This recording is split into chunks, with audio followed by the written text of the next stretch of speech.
So, they sacrificed my skin for this?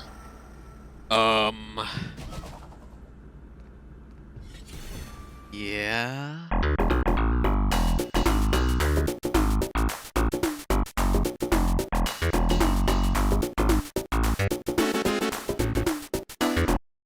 Hello and welcome, I'm your host Almost Diamond MX Main, and today I'm gonna talk about even more upcoming changes that have been posted recently by Blade. Also, if you need more info regarding the major big points of the upcoming overhaul, check out my previous video where I talk about third-person pilots and much more.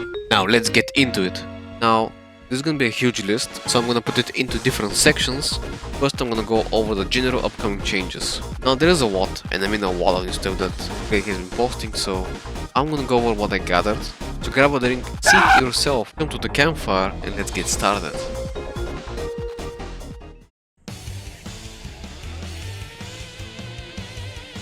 First and foremost, apparently more monsters will come after the big update. I'm unsure if it's referring to A01, Arteor, and perhaps Corfield, or some even more monsters afterwards.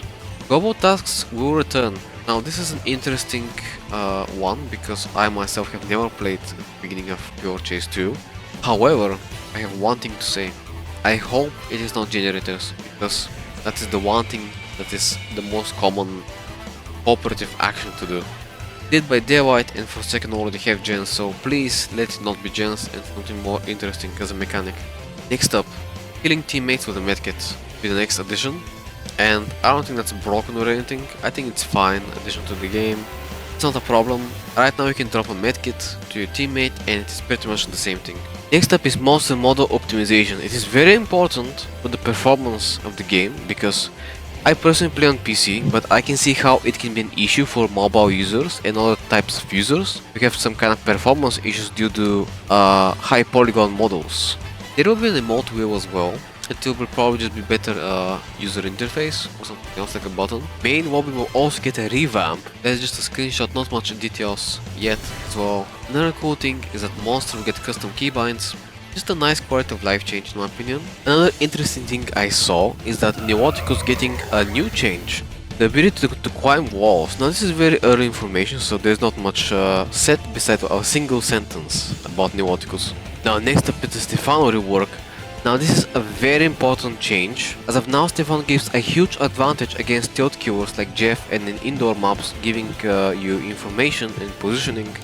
So we will see how it will get changed, this item, without making the item useless or making it too OP. Next up is chase music. Now chase music will start playing the moment you start a chase with a survivor as monster. This is an alright change, but I would prefer if it has a toggle option, whether you want to have it on or not. Call it weird, but when I play monster, I play my own thematic music to fit the monster, so that's just a personal thing, personal preference.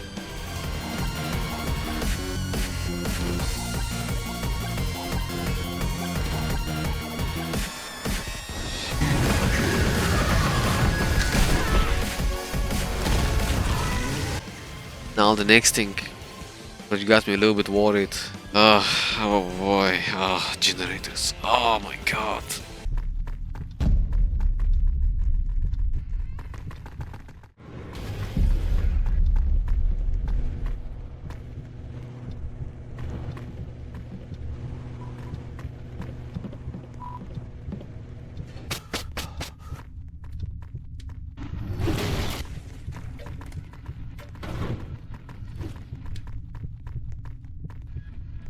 So what we see from the test footage, it's gonna be an optional escape route.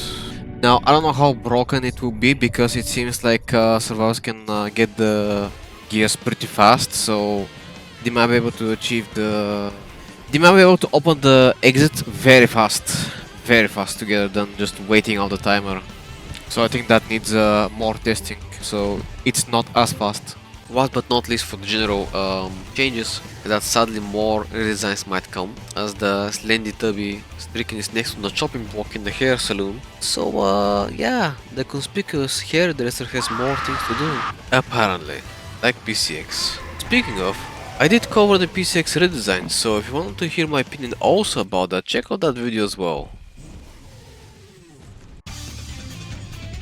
door interactions. This is going to be a separate section only about door interaction. There are quite a few new interactions with doors. Cure monster will be able to open doors with M1, has a new animation for opening doors manually, and can break down doors, also an attack. It is unknown which doors can be broken down, so we're gonna see eventually. Alright, this next part is very important and it's a very big deal. Now in current pure chase, swatting can give a huge advantage when used correctly for evading specific ability, making starting distance during chase. Many keywords suffer a lot from it, and one of the main prime examples is Uncle Samsonite. And my name is Uncle Samsonite. And my name is Uncle Samsonite. And my name is Uncle Samsonite. Now, that's the case for a lot of keywords that evade abilities with swipe, so yeah, I can see why it was decided to get rid of it altogether. Perhaps that is the reason why also survival perks will get big rework again, and there will be pallets as alternative. Overall, what we're looking at here is swatting removal, survival perks, new overhaul, and additional perks. Next up, Vapor changes. Now recently Vapor did get a big rework, where all of his abilities were changed to make him more fun to play, but I think people still kinda find him a bit underwhelming. I personally enjoyed this version more than his previous iteration, and I actually like that the skulls did more than just nibble at survivors' ankles. But now it is revealed that skulls are getting reverted to just bite the ankles again. I personally didn't mind the watch mechanic, as it did have counterplay, albeit not that obvious at first, but I can see how it can be annoying. Bloxy COLA. Okay. This is very huge as well. One of the next big things is that coming up is Bloxy COLA. New item that regenerates your stamina really fast while you run, and but also drains it really fast.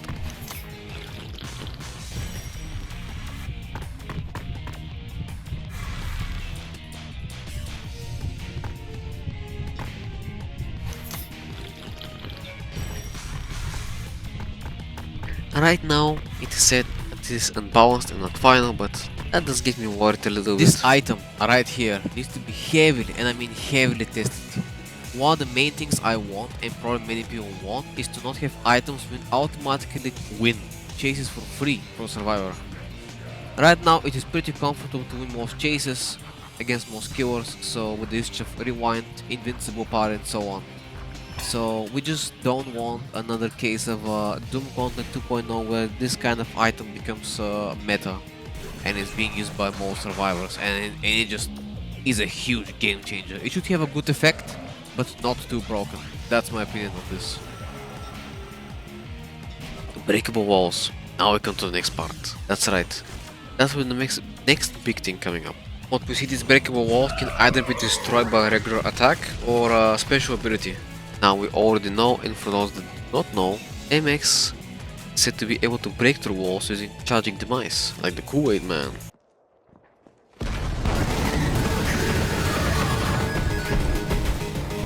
That will be really fun to see and play. Honestly, don't mind this too much as long as it doesn't become tedious, where you have to break some wall whether you like it or not, because of the layout.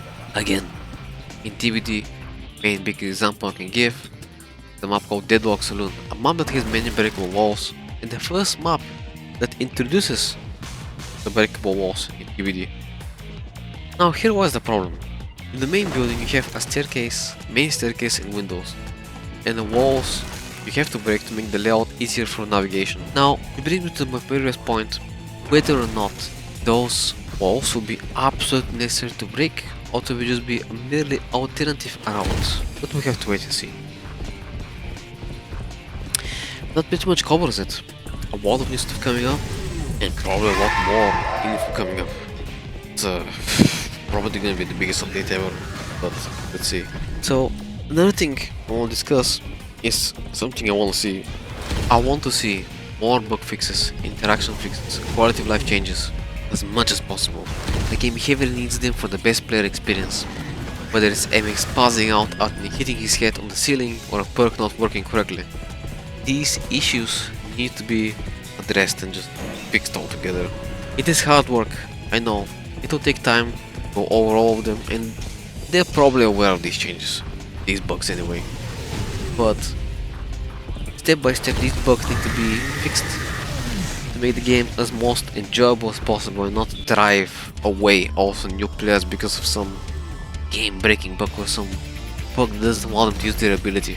Pure Chase has become one of my favorite asymmetrical horror games next to Dead by Daylight, despite being just a, roblox fun game, I think it still stands on its own pretty well. It has a lot of things, a lot of work put into it, so we'll see where it goes. And I don't want to see it go down the drain because of some weird decisions where it's balance, core gameplay or design, or even copyright issues.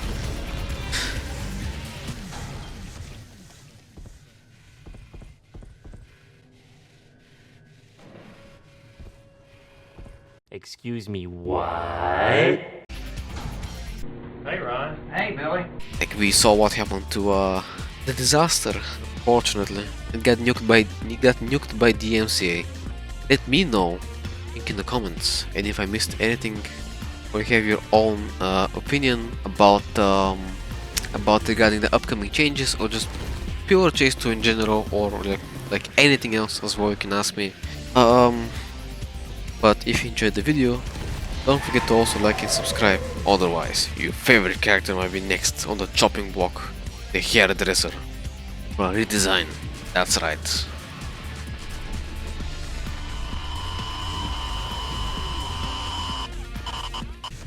Just kidding. Anyway, I do plan to make more content, and not just analysis videos, and not just pure chase related content, so stick around and find out what I want to do next in general. It's not just pure chase, but also spread out to more games, more stuff. Whether it's Mario, Sonic, maybe even a bit of Deltarune. I really enjoyed Deltarune. I do recommend that game heavily if you like story games, the indie games. But expect just more stuff in general. I just hope you stick around and have fun. And I'll be saying goodbye, and I'll see you next time. And like the Terminator says, I'll be back. See ya.